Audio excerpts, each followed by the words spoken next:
Okay, we're going to look at curve sketching again.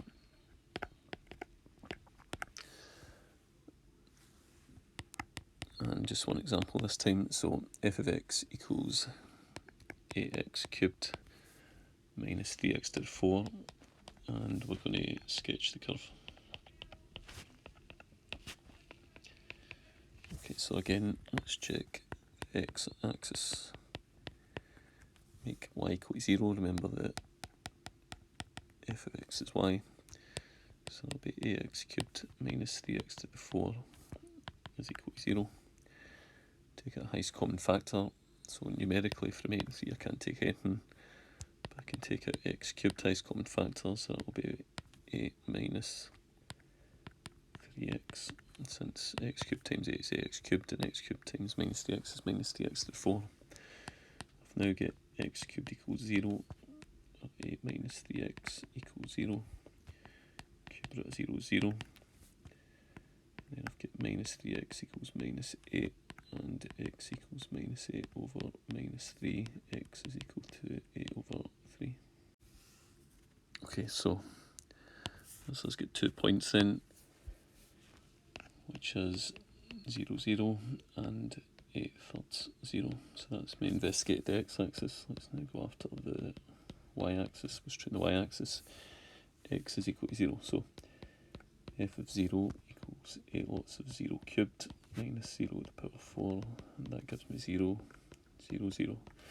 Okay, so that's the axis intercepts done, 0, 0 and 8 thirds 0. Let's now go after the stationary points.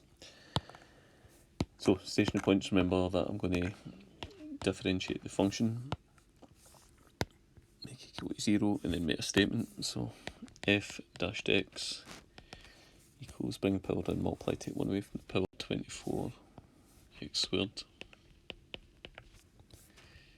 minus 12x cubed equal to 0, make a statement.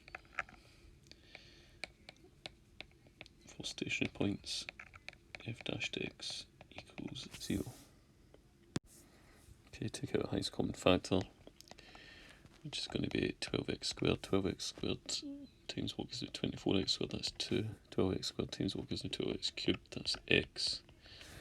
And that's equal to 0, so I've got 12x squared equals 0. 2 minus x equals 0. X squared equals 0 over 12. X squared is 0, which means x is 0.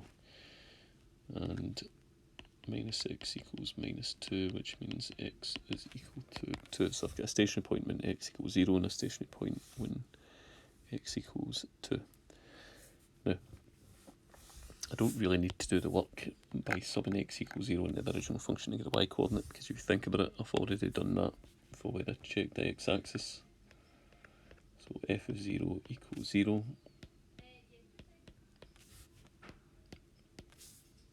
Okay, let's try for stationary point 2. Okay, so that occurs at x equals 2. So it's f of 2 equals 8 lots of 2 cubed minus 3 lots of 2 to the 4. 2 cubed is 8 times 8 is 64. 2 to the 4 is 16 times that by 3. And that's 48.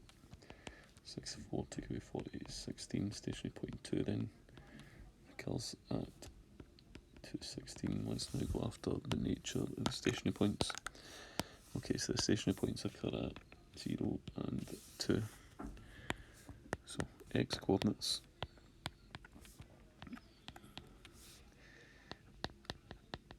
Differentiated function f dash x, and then slope.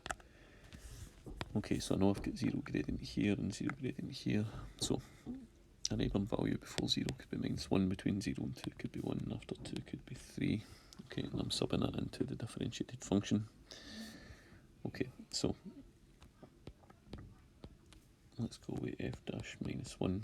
So the differentiated function, remember, is 24x squared. So it's going to be 24 lots of minus 1 squared minus 12x cubed. So minus 12 lots of minus 1 cubed. Minus 1 squared is 1 times that by 24 is 24, and then minus 1 cubed is minus 1 times that by minus 12 is plus 12, that's 36. That is a positive result. now f dashed 1. 24 lots of 1 squared minus 12 lots of 1 cubed. Okay, 1 squared is 1 times that by 24 is 24. Minus 1 cubed times 12 is 12. That's a positive result again. Okay, what about 3? F dashed 3. 24 lots of 3 squared minus 12 lots of 3 cubed. Okay, 3 squared is 9 times that by 24. That's 216 minus 3 cubed is 27. 27 times 12. That's going to be 324. 216 taken away 324 is minus 108. That is a negative result. Okay, so we can see that that's a rising point inflection followed by a max turning point. So I've got an RPY, rising point of inflection, at the first stationary point, which was the origin 0, 0. And I've got a maximum turning point at the second stationary point, which was 216. Okay, so I've got all the information that I need now. I've got the stationary points and their nature, and I've got where I cut the axis. I just need to put all that into the diagram. Okay, so here we go. Okay, first thing I put in is where I cut the axis at the origin and 8/3 0. So 8/3 is 2 2/3. Let's just keep that in mind. Let's record that. Okay, it's a rising point of inflection at 0, 0. So let's just draw in what a rising point of inflection looks like. And then I've got a max turn point at 216.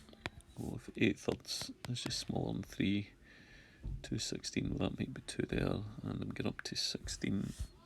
So let's just extend it up a wee bit. That might be 216 there. Let's record that that's 216, and that is a max. And then I just need to finish the thing off. Okay, nice continuous shape to it. That's it.